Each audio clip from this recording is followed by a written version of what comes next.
Whew, got it done, man. By the hardest.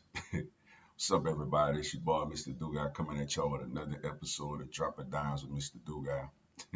And today I'm going to talk about yesterday's matchup as you had the Philadelphia Eagles beating the Washington Commanders 38 to 31. Before I get into this video, man, for everyone, if you want to follow me on my social media platforms, reach out to me, DM me or whatever.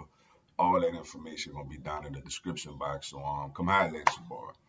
Sorry, y'all, I'm really late with this video, obviously. After my post game live yesterday, man, I was really under the weather, man. Like, I really wasn't feeling well. So that's why I had to sleep it off. And here we go, man. This is a big win for the Eagles, man. I know a lot of people gonna look at it like, oh, you let the Commanders score 31 points and this and that. Look, man, it's the NFL. Look at the Chiefs yesterday. Look what the Chiefs did to a Denver. Chiefs scored what 9 points against a Denver Bronco team that gave up 70. You know what I'm saying? The 49ers have lost three in a row since they looked like the greatest thing since sliced bread against the Cowboys. Do y'all realize we have the best record in the NFL? We the only team in the NFL with just one loss. So that's why, man, you got to roll with these wins, man. When you take them, look, Washington plays us tough. You got to tip your hat to them. Sam Howell looked like a prime time Drew Brees in the two matchups against us. I don't feel like we should overreact to how the defense played. I think the defense is going to be okay. It's just as great of it's not 2000, it's not the 90s. No matter how great your defense is, you're going to have two or three games during a year where you get shredded, where you can't stop nobody. And we got two of those games against Washington. There's going to be at least one more, maybe two more games like that this year where we don't stop nobody. The difference is it can't be like that consistently. And also, it can't always be like that when you do play against a good team and a good quarterback. We played Tua and we held our own defensively. You know, and that Miami Dolphins offense, and we held our own. So, the defense is gonna be fine. I just wanted to throw it out there. I know people overreacting. Now look, it's Slay and Bradbury. Their better years are behind them. They're a little past their prime. But when you look around the NFL, name me five top cornerback duos that you rather than Slay and Bradbury on your team. Yeah, I'll give you the Dolphins with a healthy Jalen Ramsey and Xavier Howard. you know, Really, who else? Yeah, if Trevon Diggs didn't get hurt for Dallas, yeah, I could give you Diggs and Gilmore. But I mean, who else could you give us? Maybe what Sauce Gardner and DJ Reed? Okay, that's three. Name me any more cornerback duos you rather have in today's NFL where the rules are predicated for the offense to put up more points, where the quarterbacks now are more skilled and more better than they've ever been. So has the receivers. We got multiple of those receivers on our team.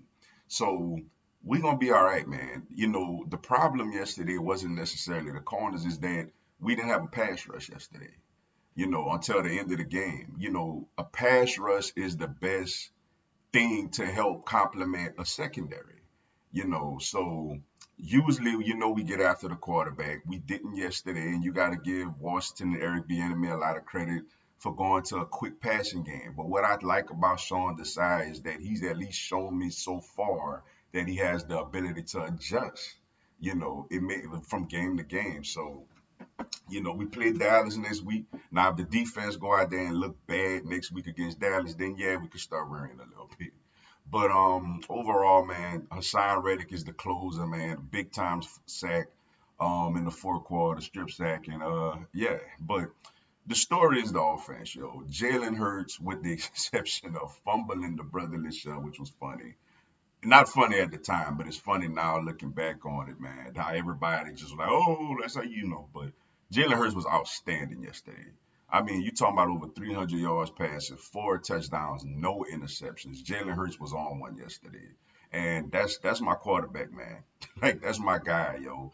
AJ Brown so far has been the best receiver in football. Sets an NFL record with six straight games of at least 125 yards receiving. I mean, the dude is just looking like a little TO out there. It's the most dominant receiver season we've had since the '04 TO year. He's amazing. Devontae got in the end zone yesterday, had almost 100 yards. Running game still gotta improve. The running game has took a step back the last few weeks. Though Swift did run a fool over yesterday, which was fun to see. Um, yeah. I mean, just a great offensive performance, man. Overall, good team win, 7-1. I thought it was a trap game going in because you coming off of an emotional win against a really good Miami Dolphins team, and you know what lies ahead next week, that big showdown with the Dallas Cowboys.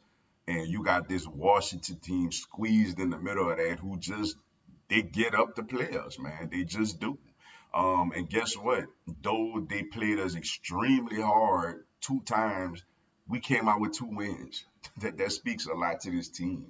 You see, people got to understand that you build resiliency and character when you go through some adversity, when you're in a tough stretch, or you got to win an ugly game. You know what I'm saying? Look at the 49ers. Everybody was ready to put them in the Super Bowl when they blew out Dallas. They ain't won a game since. You know what I'm saying? They ain't really necessarily handling adversity too well. You know, Kansas City, they're gonna be all right, of course. But hey, they lost to Denver. Denver played them tough too, and guess what? They went 1-1. Denver played them hard both games, just like Washington played us. But we found a way to win both games, and they split. We could have easily split with Washington, but we won both those games, and that's big when you're talking about trying to win a division and then trying to get home field advantage in a tough in the NFC. So, um, great team win, man. And like I say, big time showdown next week, man. I mean, obviously we're gonna get into it throughout the week. I cannot wait for this matchup, yo. But Eagles win 38-31. But with that being said, man, that's all I got for y'all today. Appreciate y'all checking out the video. Hit the like button for your boy. Give me a subscribe. I have Philadelphia Eagles, NFL, and content of my other teams throughout the year. Y'all have a blessed one. Fly Eagles, fly.